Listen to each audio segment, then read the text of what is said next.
नहमदुहु व नुसल्ली अला रसूलिहिल करीम अम्मा बाद फ़ाऊज़ु बिल्लाहि मिनश्शैतानिर्रजीम बिस्मिल्लाहिर्रहमानिर्रहीम। मेरे तमाम देखने वालों को मेरी तरफ़ से अस्सलामु अलैकुम व रहमतुल्लाहि व बरकातुहू। उम्मीद है आप सब खैरियत से होंगे। दुआ है कि अल्लाह जल्ला शानुहु आपकी तरफ बढ़ने वाले हर शर को खैर में बदल दे।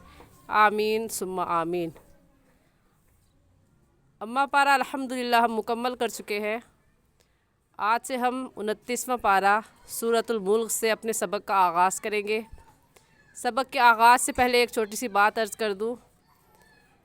हदीस मुबारका है जिसका मफ़हूम ये है कि रसूल पाक सल्लल्लाहु अलैहि वसल्लम ने इरशाद फरमाया कि कुरान को अपनी आवाज़ों से ज़ीनत बख्शो, और फरमाया कि कुरान करीम हमारा बेहतरीन साथी है। अगर हम इससे अपना रिश्ता मजबूत करेंगे तो इंशाअल्लाह हम कभी भी तन्हा नहीं होंगे, क्योंकि कुरान कब्र का साथी है, मैदान हशर का भी साथी होगा और जन्नत का भी साथी होगा इंशाअल्लाह। और एक किताब यानी कुरान पाक कल क़यामत के दिन उन्हीं के हक़ में गवाही देगी जिसने इसे सही पढ़ा, समझा और इस पर अमल किया, और ये उनको खींचकर जन्नत में ले जाएगा। तो आइए इस फितने के दौर में अल्लाह के कलाम को अपना साथी बनाएं और रोज़ाना अपनी मसरूफ़ियात में से 10 से 15 मिनट कुरान पाक को दें। आज का जो सबक है उसको सुने, बार बार सुने और सुनकर अपनी तजवीद की गलतियों को दुरुस्त करें और सही तजवीद के साथ कुरान पाक की तिलावत करें, और सदक़े जारिया की नीयत से शेयर भी ज़रूर करें ताकि बाकी सुनने वाले भी अपनी गलतियों को दुरुस्त कर सकें और अपनी कुरान पाक की तिलावत सही कर सकें, सही तजवीद के साथ। जज़ाकुमुल्लाहु खैरा। आज के लिए इतना ही। तो अपने सबक का आगाज़ करते हैं। अऊज़ु बिल्लाहि मिनश शैतानिर रजीम।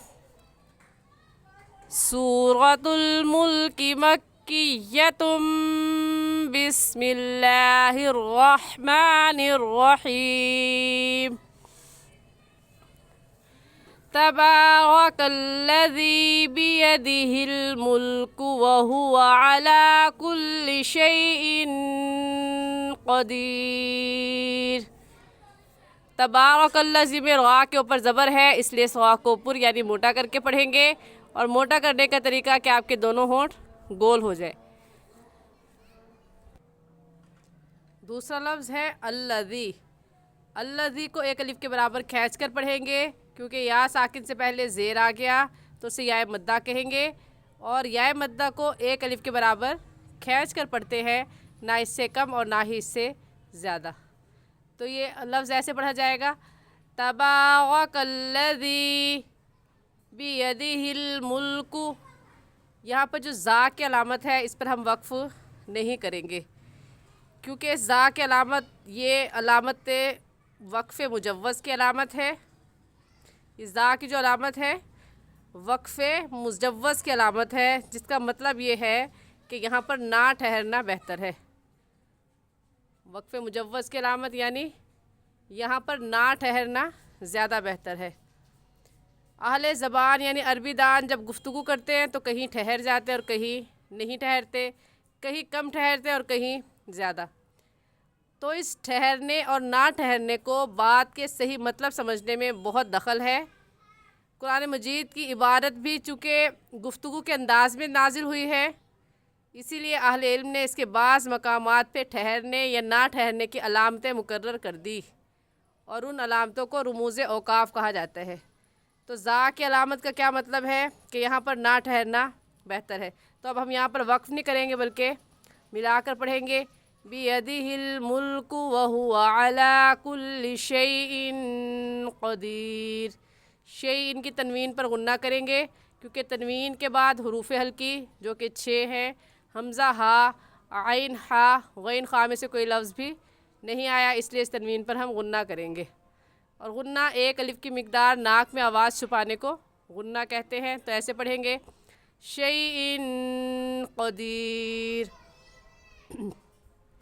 शैइन क़दीर के बाद गोल दायरा है, और उस गोल दायरे की अलामत के ऊपर लाम अलिफ ला लिखा हुआ है, जिसका मतलब کہ اگر یہ لام الف لا آیت کے اوپر ہو تو ٹھہرنا یا نہ ٹھہرنا دونوں طرح درست ہے، آپ ٹھہر بھی سکتے ہیں اور نہیں بھی ٹھہر سکتے۔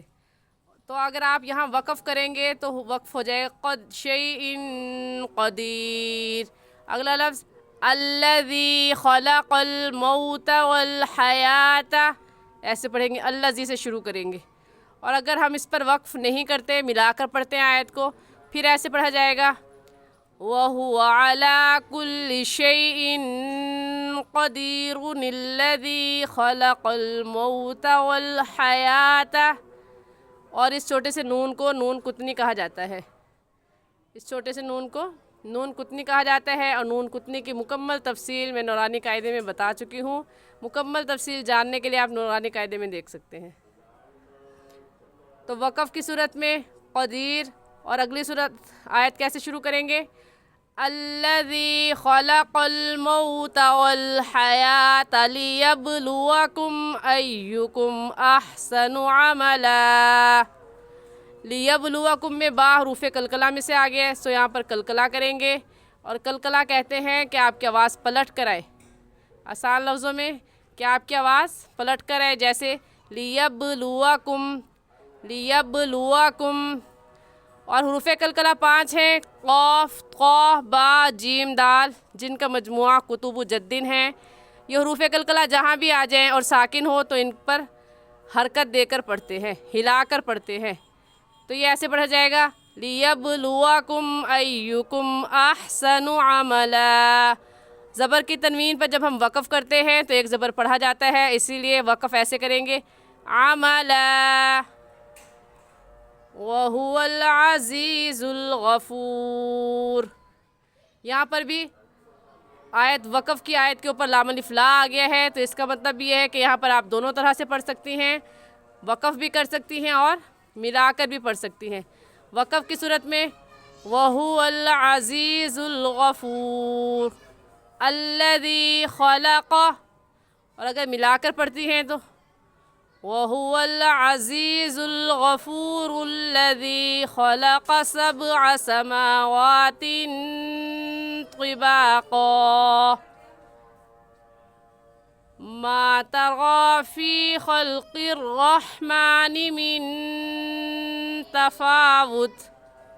طا کی جو علامت ہے یہ وقفے مطلق کی علامت ہے، یعنی اس کا مطلب یہ ہے کہ یہاں پر ٹھہرنا چاہیے۔ وقفے مطلق کی علامت ہے اور اس کا مطلب یہ ہے کہ یہاں پر ٹھہرنا چاہیے، تو ہم یہاں وقف کریں گے، اور وقف ایسے کریں گے من تفاوت فارجع البصر هل ترى من فطور۔ من پر ہم نے نون ساکن پر غنہ کیوں کیا؟ کیونکہ نون ساکن کے بعد حروف حلقی جو کہ 6 ہیں، حمزہ، ہا، عین، ہا، غین، غا، ان میں سے کوئی لفظ بھی نہیں آیا، اس لیے اس نون ساکن پر ہم غنہ کریں گے اور ایسے پڑھیں گے من فطور ثم ارجع البصر كرتين ينقلب إليك البصر خاسئا وهو حسير۔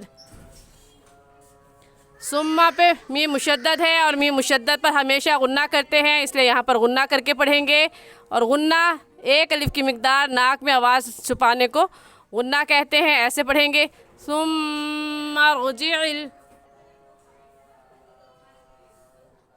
بڑی آیت ہے تو یہاں پر ہم وقف بھی کر سکتے ہیں، اور پوری آیت اگر سانس پورا ہوتا ہے پورا بھی پڑھ سکتے ہیں۔ وقف کریں گے تو ایسے پڑھیں گے ثم ارجع البصر كرتين ينقلب إليك البصر، آخری حرف کو ساکن کر دیں گے، پھر سانس توڑ دیں گے اور کچھ سانس درست کر کے پھر پڑھیں گے إليك البصر خاسئا وهو حسير۔ جی آج کے لیے اتنا ہی۔ جیسا کہ ہم سب کو معلوم ہے کہ الحمدللہ ہمارا اماں پارہ مکمل ہو چکا ہے، تو آج سے ہم ایک نیا سلسلہ شروع کر رہے ہیں کہ میں آپ سے تجوید کے متعلق سوال پوچھوں گی اور آپ اس کا کمنٹ میں مجھے جواب دیں گی، تاکہ مجھے معلوم ہو سکے کہ آپ نے اب تک تجوید کو کتنا سمجھا ہے۔ تو آج کا سوال ہے तबारकल्लज़ी। तबारकल्लज़ी में जो रा है इसका क्या मखरज है? तबारकल्लज़ी में जो रा है इसका क्या मखरज है? एक सवाल। और इसी के साथ दूसरा सवाल, इस रा को मोटा पढ़ेंगे या बारीक, और मोटा करने का क्या तरीका है और बारीक का क्या तरीका है? तो ये दो सवाल। पहला सवाल कि इस रा का क्या मखरज है, आप वो मखरज बताएंगी, और फिर आप ये बताएंगी कि इस रा को हमने मोटा पढ़ना है या बारीक, और अगर हम मोटा पढ़ेंगे तो हम कैसे पढ़ेंगे, या बारीक पढ़ना है इसे तो हमने कैसे पढ़ना है। उम्मीद है आपको मेरी बात की अच्छे से समझ में आ गई होगी।